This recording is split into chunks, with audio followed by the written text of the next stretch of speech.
أعوذ بالله من الشيطان الرجيم. بسم الله الرحمن الرحيم.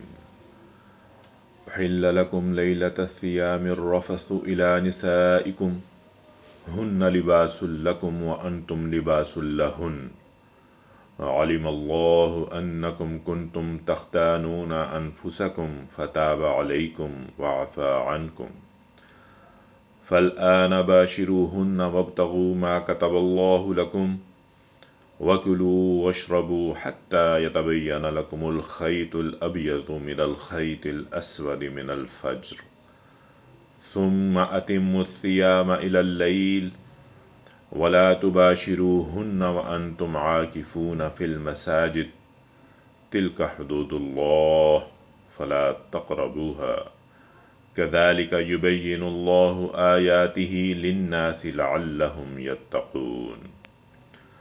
تمہارے لیے روزوں کے زمانے کی راتوں میں اپنی بیویوں کے پاس جانا جائز کر دیا گیا ہے۔ وہ تمہارا لباس ہیں اور تم ان کا لباس ہو۔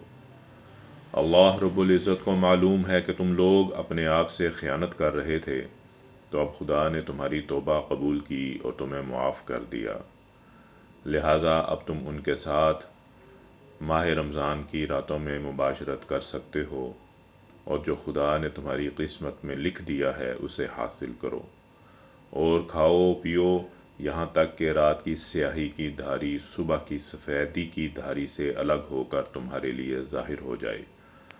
پھر رات تک روزے کو پورا کرو، اور جب مسجدوں میں اعتکاف کیے ہوئے ہو تو اپنی بیویوں سے مباشرت نہ کرو، یہ اللہ رب العزت کی مقرر کی ہوئی حدیں ہیں، ان کے قریب نہ پھٹکنا۔ اس طرح اللہ اپنے احکامات لوگوں کے لیے صاف بیان کرتا ہے تاکہ وہ تقوی اختیار کریں۔ صدق اللہ العظیم۔